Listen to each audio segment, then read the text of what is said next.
Менен де үміт күтпеңдер. Менен де үміт күтпеңдер. Мені де сыйдырмай қуып шықты Қазақстаннан. Өлтірейін деп еді, өлтіре алмады. Еуропа, Америкадағы миллиардтарынан қорықты. Мені аяғанынан аман қалдырған жоқ. Ана Еуропа, Американың санкциясына ұшырап, ана миллиардтарымыздан, ана ұрдаған байлығымыздан айырылып қаламыз ба деді. Себебі Серікжан Біләшұлы батыс елдеріне керекті Қытайдың қылмысын ашқан бірінші адам. Сондықтан Серікжан батыс елдерінің қолдауымен ғана аман қалды. Бірі әрине құдірет иесі, шексіз құдірет иесі, бір жаратушының қолдауымен аман қалдық, қорғауымен аман қалдық. Екіншісі батыстың. Ал мен сендерге сыртта Америкадан жатып ештеңке жасап бере алмайым. Менен үміт күтпеңдер.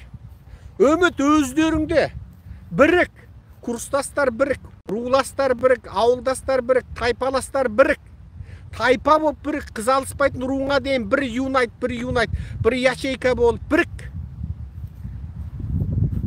Өзің бірікпей біттің қазақ. Ауылыңда жатып, диваныңда жатып, қазір сасық көрпеңнің ішінде борт-борт осырып жатып, борбайыңды қасып жатып өліп кетесің.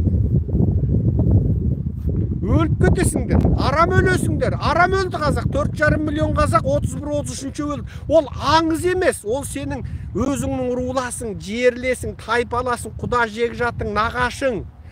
Атаңның туыстары, атаңның нағашысы, атаңның өз жұрты, атаңның қайын жұрты. Ол аңыз емес. 31-33, 90 ақ жылдың алдында. 90 ақ жылдың алдында. Қазіргі 90-ға келген ақсақал дүниеге келген жыл сол. Алыс емес 31-33 жыл.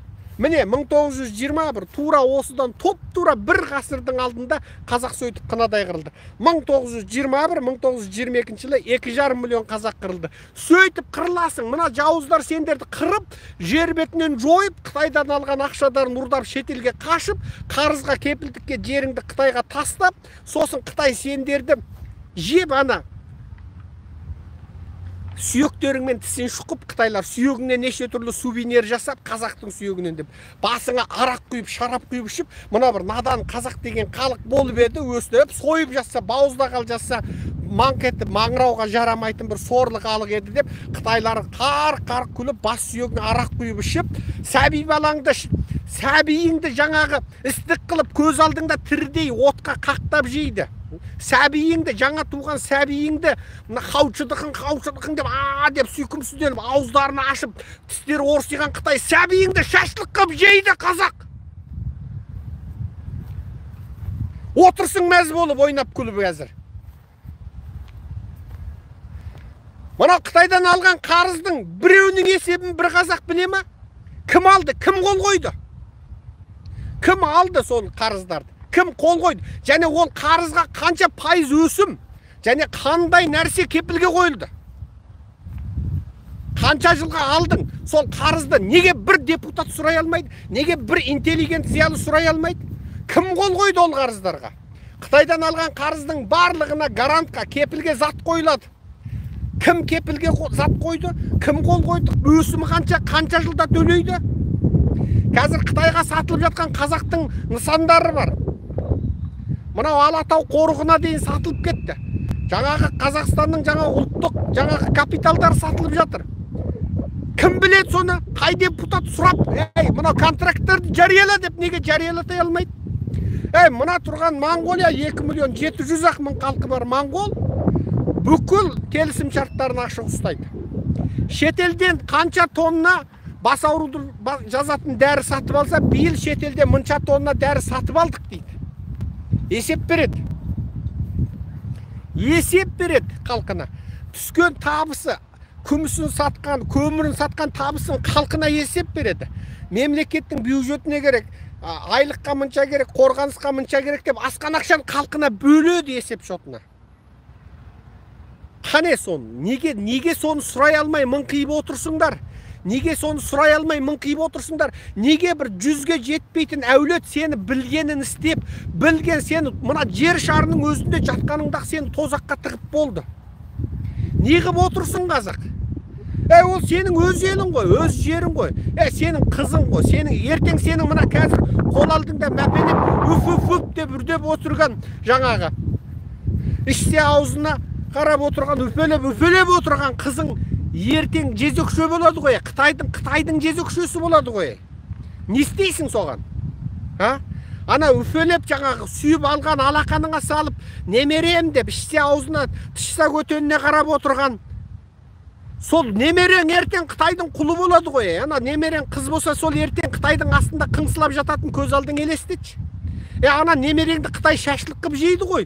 Сой бауырын, бүйрегін сатады ғой. Сен соны көз алдың елестетші. Ана балдан тәтті немереңді, ана жаның үстінде тұрған немереңді Қытай сой бауыр бүйрегін сатады. Сен соны көз алдыңа елестетші. Ана тыңқылдап, номпыраңды шертіп, ана қуағашты тыңқылдатқандарды құдай көріп, тамсанып, ақындар айтысын тамашалап, өңкөй жезөкшелердің әнін тыңдап, өңкөй жаңағы сектант қуғынбай, шайтандардың уағызын тыңдап, сөйтіп отырған кезіңде біттің ғой қазақ, ау. Қашан орныңнан тұрасың, қазақтар? Қашан орындарыңнан тұрасыңдар? Менен үміт күтпе. Шетелде жүрген тағы біреуден үміт күтпе. Оның ар жағындағы біреуден үміт күтпе. Шетелде жүрген қазақтың қолынан ештеңе келмейді. Сен оянбай. Сосын Америка бірден істеп береді деп үміт күтпе. Мен сендерге шындықты айтайын. Америка жәннат орнататын болса, Ауғанстанға орнататын еді. 20 жыл тұрып, 2,4 триллион ақша шашып, тек әскери бюджетке 8 миллиард доллар ақша шашып, Америка Ауғанстанды дұрыстай алмай, таудың өңгіріндегі 1 метр қапсақалы бар жабайыларға билікті беріп тапсырып қашты міне. Америка бір елді дұрыстайтын болса, сол-ақ болар еді. Америка Украинаға көмектессе, Украинаның 2 штатын Қырымды Орысқа аннексиялатып қарап тұрмас еді. Америка дұрыстайтын болса, сол баяғыда коронавирус шыққанда Қытайдың тасталқанын шығаратын еді. Міне қайтадан Хуавейдің бастығы Мыңуанжуды Канада Қытайға қайтарып берді. Қытайдың бопсасына шыдамай. Міне қайтадан WeChatке Америкада рұқсат берді. TikTokқа қайтадан рұқсат берді. Қытайдың виртуалды ақшасына рұқсат берді. Міне қайтадан Хуавейге чип сатуға рұқсат берді.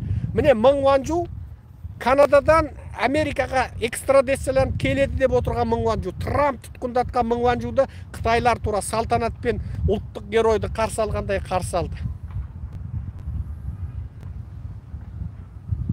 Америка ештеңе істеп бере алмайды. Еуропада ештеңе істеп бере алмайды. Сол халықтың өзі, сол халық өзі ұмтылмай, өзі тырыспай, өзі аттанысқа келмей, сендер тәтті түс көрмеңдер. Тәтті түс көрмеңдер. Ешқашан қиялдамаңдар, Америка бірдеңе жасап береді деп. Сен Американың кімісің? Жиенісің ба? Нағашысың ба? Америкамен әрбірдеген діндес демесің, бірдеңке Стан деген бір елсің, мұсылмансың ба? Мұсылман емессің бе, білмейсің. Жұма күні мешітке барып, тоңқаңдап, сен бүгін ішіп аласың. Сенің кім екеніңді де білмейді Америка. Сенің халықарада орныңда жоқ, салмағыңда жоқ. Орысты көрсең тура жалбақтап, 77 әкеңді көргендей сілекейің ағып, орыстың қолтығының қолаңсасын француздың әтірінен арман көріп есің шығатын сорлы қазақсың. Бір тобың шықты, араб болғысы кеп, неғып араб болып қалмадым деп біреуің жүр. Түрік болғысы кеп біреуің жүр. Ана жақта Қытай болғысы келіп біреуің жүр. Сорлы қазақ, өзіңді өзің құтқармасаң, сені жер шарына ешкім келмейді. Сен үшін Құдай тағала періштелерін жібермейді. Сен үшін енді пайғамбар келмейді. Сен үшін енді көктен періштелер кеп қазақ үшін соғыспайды. Саған мына дүниеге емтиқан бересің деп жіберіп қойды. Сен Құдайдың да нағашы жиен емессің. Қазақ, мен саған айтайын. Құдайдың да нағашы жиен емессің. Американың да нағашы жиен емессің. Саған ешкім қызықпайды. Өзіңді өзің құтқармасаң, жатқаның жатқан. Сасық көрпеңде борбайыңды қасып, борт-борт осырып жата бер қазақ. Аман бол, сау бол. Құрметпен Серікжан Біләшұлы.